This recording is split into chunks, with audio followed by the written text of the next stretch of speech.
This is part 20 of our galactic history. I'm Lance White, and I'm with Andrew Bartzis. How you doing? Well, we have gotten up to the 7th and 8th pyramid fortification and the second fall of Atlantis. Second fall of Atlantis, when they truly realized the direness of the circumstances. And then they create the control rooms to lock out everyone. Right. So that there would only be an unity consciousness creation of the control room. So it locked out the weapon systems, the defensive systems, and the remote attack systems that were created by Lemurian Atlantis hybrid technology. Okay. So then that brings us to the 9th. The 9th is the final fall of Atlantis, and Okay. the final spiritual invasion, mass investment of light forces, dark forces, and multidimensional being forces. Okay. As well as the rest of the 2,300 separate races that said, oh, this is the last inning, everyone's getting in. Everyone's getting their playtime before the quarantine's enforced. Okay, They all knew it was coming. So the quarantine hadn't happened yet. Well, it had been happening in sections, Uh-huh. but every time you teleport it, you got to find it again to re-quarantine it. Ah, okay. This is where the last of the teleportations come in. Oh, okay. So The whole solar system is teleported, not just the Earth at this point. Really? Yeah, the whole solar system. all the beings are migrating. Right. So if you move the whole solar system, the migration's got to make a U-turn and go somewhere else. It was all about stopping these mass migrations, so the only way you can do that is moving the planet or the whole solar system. Ah, so then you've got migrating souls going, la-di-da-di-da, whoops, where is it? I got a map. It's gone. It's funny. Exactly. Okay, and then it's teleported to just wherever.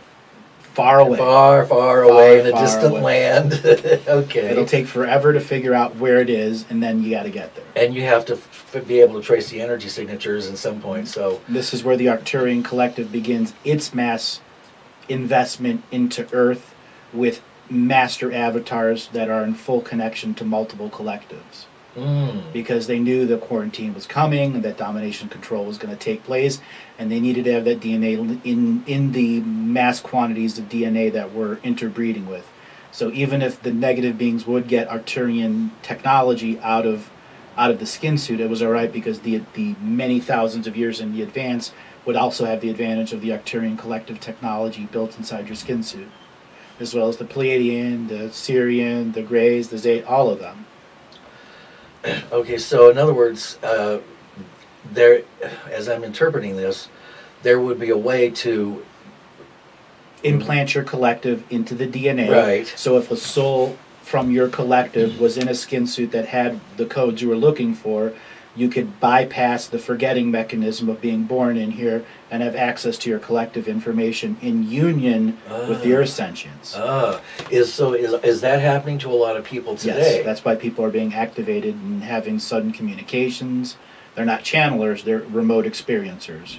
And does this have anything at all to do with the incarnation of the various indigos and crystals? Exactly. It does? Okay. Absolutely. Okay. So they kept ratcheting up the skill level and the skill level, so that they could come through and have a higher probability of success. So what's next on the rollout? Just miracle kids. Miracle kids, right? That come out and they're glowing and everybody's healed in the room. And not that fast, but it does get to that point. Does it? Yeah. It seems like that would be a natural progression, and that there would be an ability to become luminescent and. Well, perceptive is luminescence. Our perceptions change. Our bodies don't necessarily luminesce unless you create that effect.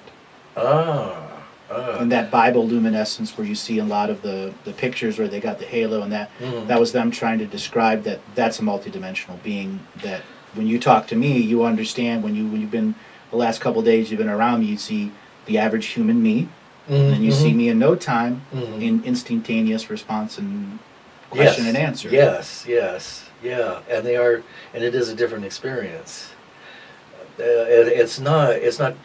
Well, I was going to say it's not dramatic, because you're always at continuity, and I see the compassionate healer, and the person who does readings, and the person who feels, and I see the multidimensionality of you, And the more I see of their various aspects, the more deeply moving it is for me to be around you. Thank you.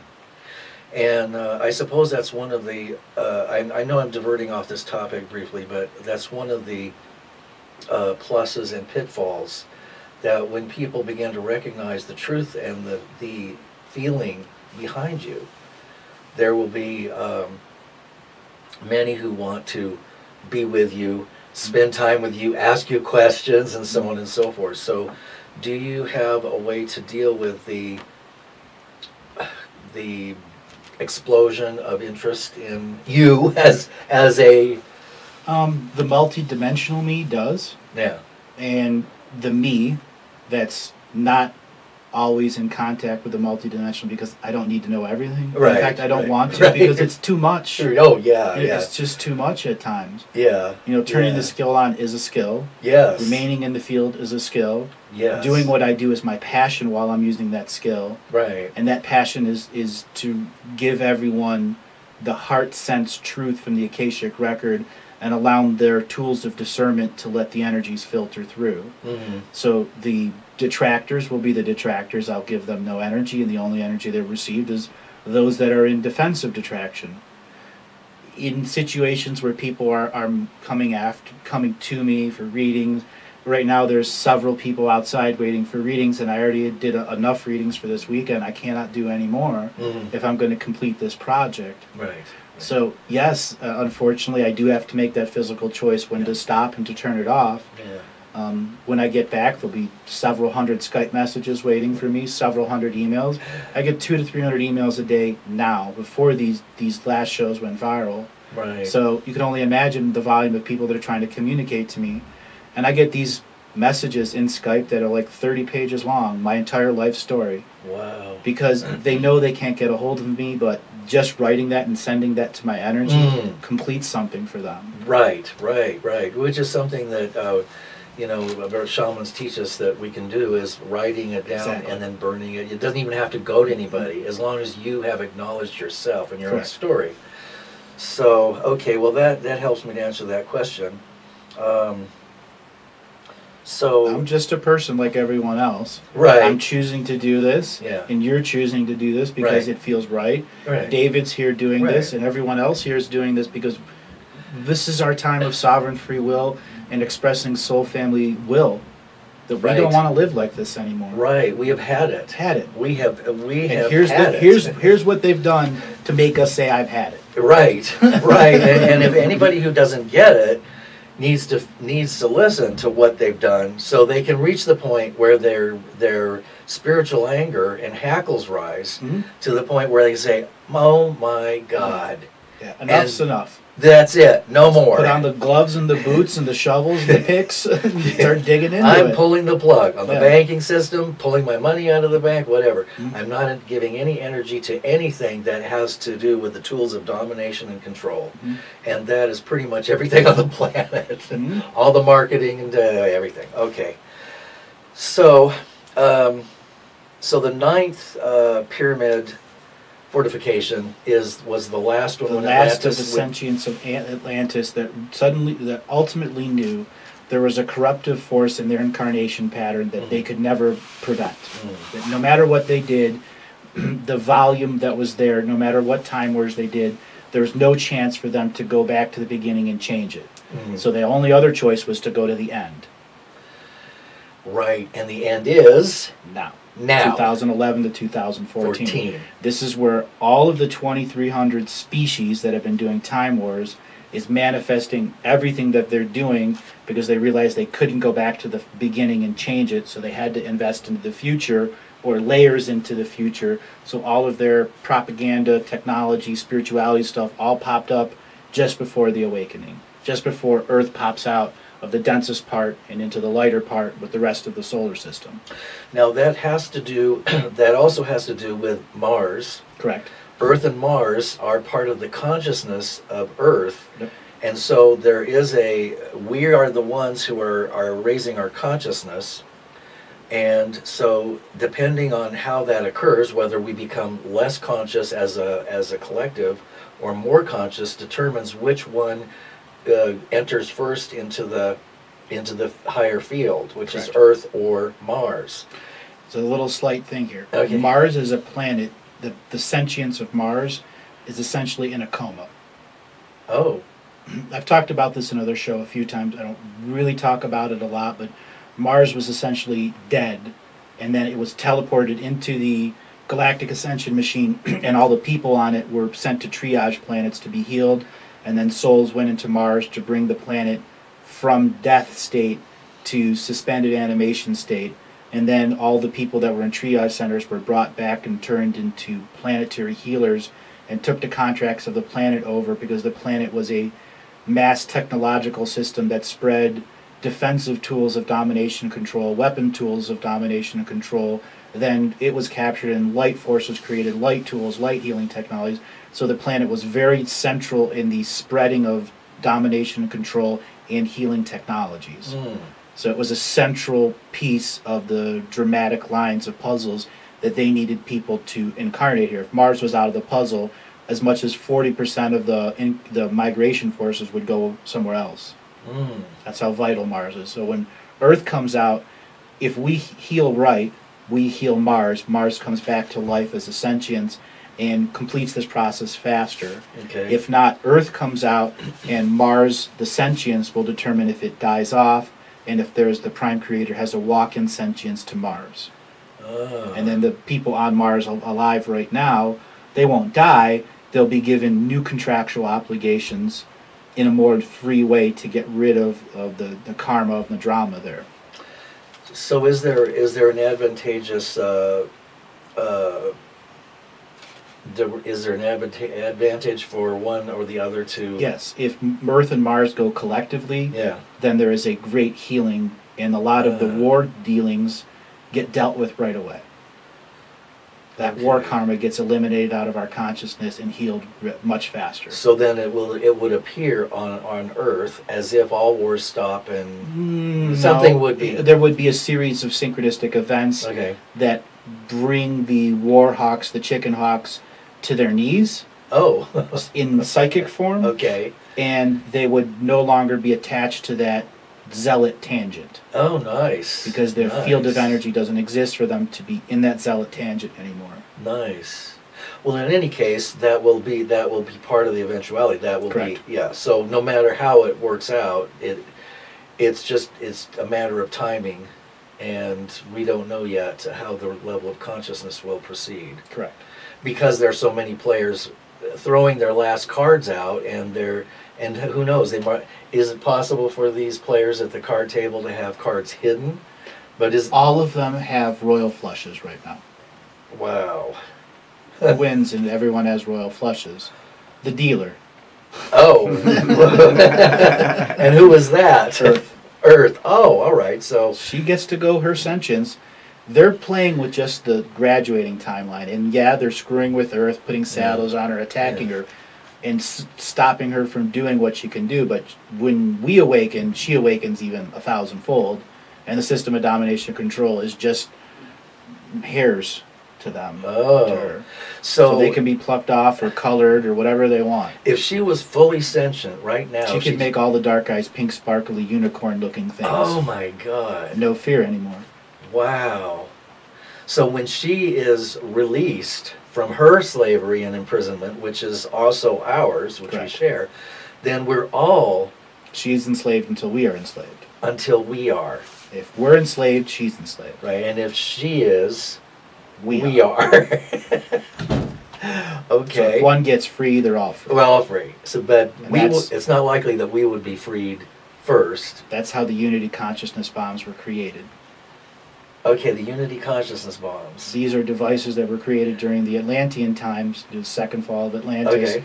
to be weapon systems that were spread out into the mass clusters of systems of domination and control that we implanted on these surface. Okay. They're crystalline subjects that had unity consciousness among them, and they would broadcast 5 or 6 seconds of intense unity consciousness with the planet, which allowed people to have a moment of infinite, to break the system of domination and control, to wake up the planet or the people, Wow. and therefore they could form their own rebellion from that brief moment of infinity.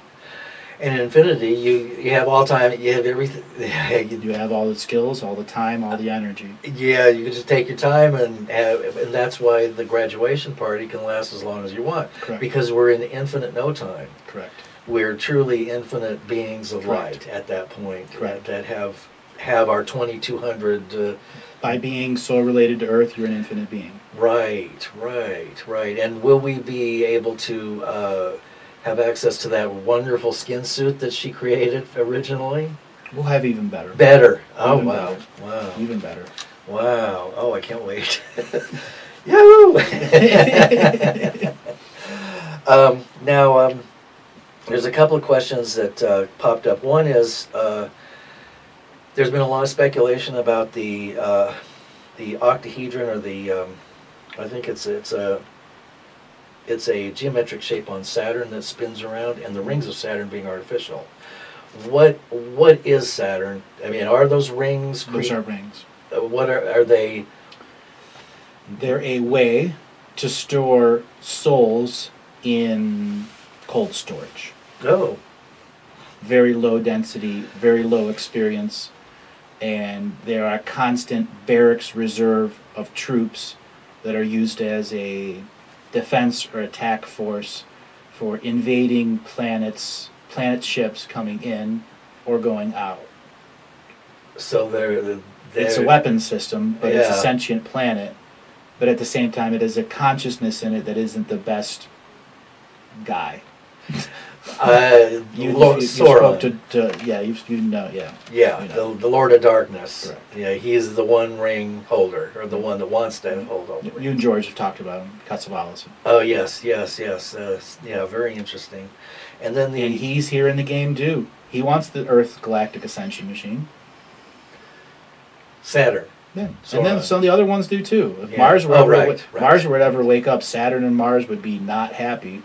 Right. If he ever woke up out of his coma, it would be gloves off, 50-round bloody boxing match. It wouldn't be much fun.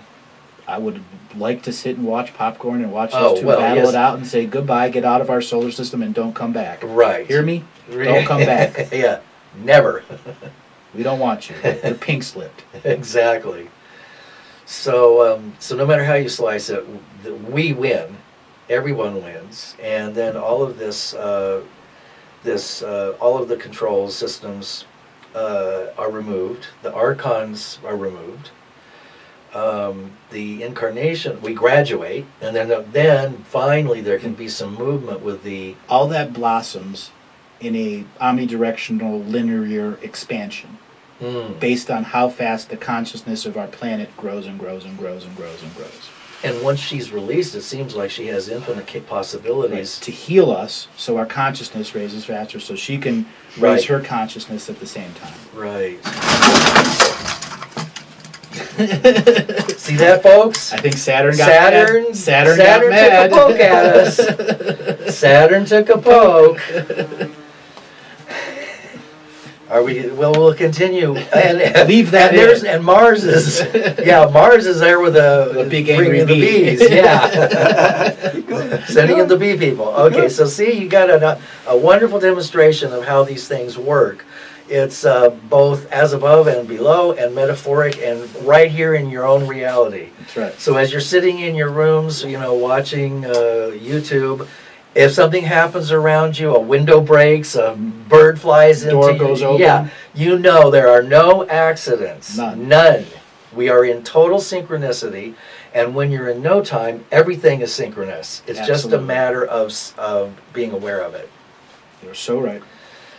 Okay, so one of the questions I wanted to get in case I don't get a chance to ask it today, is about the pyramids and the Sphinx and the Edgar Cayce material, that there's an underground paw and blah blah blah blah blah, that the pyramids actually are a ship, and that the Illuminati tried to put a capstone on the pyramid recently, right? The pyramid is a ship, Okay, as I described earlier. right. Even the stone ones Even are the a ship. stone ones are ships, Okay. and they're multidimensional. And then they're multiple. And they're etheric. And they're etheric. Okay. The Sphinx is the same thing. It's just built in a different field.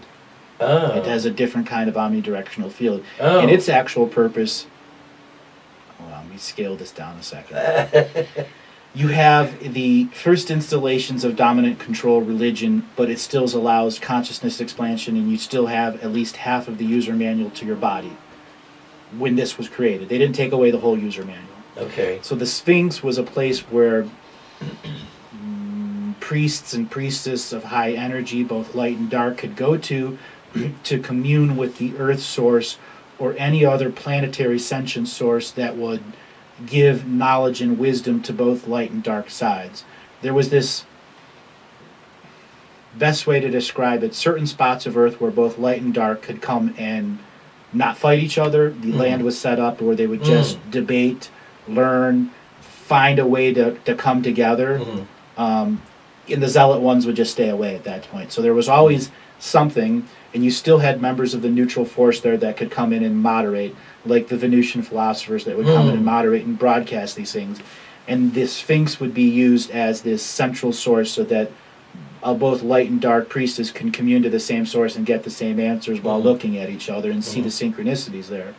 At the same time, the Sphinx would store wisdom and knowledge within the stone structure of all the decisions that were made during these debates, and it would record all of the light and dark debates. So if anybody wanted to come to it, at the base of the pyramids, which were consciousness expansion devices, you have this consciousness to storage teaching machine. As for Edgar Casey's thing under the foot, it's a metaphor, but it is there inside the Sphinx, and you need to learn how to read the records of that Sphinx. And there are other Sphinx that store other records for other purposes, for other factions in that time frame. The Mayans and the Aztecs and the Toltecs had their own versions too. The people of Easter Island, the people of Japan, China, they had all their own versions of these knowledge storing devices. They're all over. And many of them are still intact, and but many of them are in polarity, not in neutrality. Some are in neutrality, which are essentially copies of the Akashic record. Some are a polarity of light and dark, and some are an in-between interpretation. All right. What about this? What about what's Jupiter's role in all this? Did I ask a loaded question? You asked a really loaded question. Let me give this answer a second here. Okay, take your time. We're in no time. Jupiter is a joker in the deck. Really? It can bring whatever it wants to bring and break rules. Ooh. And it has an ego. And it has many children planets that are waiting to come in and take over the other 66 planets' roles. So, in one sense, it's a dominant control of force, passive dominant control. It's not as aggressive as what we have here. Right. It's still dominant control of force, but it comes from another universe that allowed limited free will. And it's trying to enforce this concept of limited free will into the galactic ascension machine, which isn't a bad thing. But at the same time, now it's recraving our total sovereignty, and total sovereignty doesn't align with limited control. Right. Because Earth was created as a free will planet with both light and dark. And neutral. And what's happened is the dark has outmaneuvered everything. Well, the multidimensional beings, which are technically dark, but they're all three, and they allow themselves to be all three, so they could play the game of all three to win at the end, to be prime creators. Okay. How do they win? By getting one of their pieces parts to prove something that was impossible to all the other sentients of the universe, and say, I did it, and here's the middle finger. And now I'm going to go out and conquer each and every one of your galaxies and give you the middle finger again and again and again until you stop me. Wow, it doesn't seem like a very positive outcome. That's why we have a prime creator who come in and did walk-ins and timeouts and ejections. Somebody started cheating. The prime creator. Well, no, they were cheaters. Yeah. Prime creator simply was reinforcing the rules. Right, exactly. But not really a hard reinforcement, and more like soft. A 15-yard penalty. Right, okay, hold on. Personal foul, you're ejected, 15-yard penalty. Seems awfully gracious to me.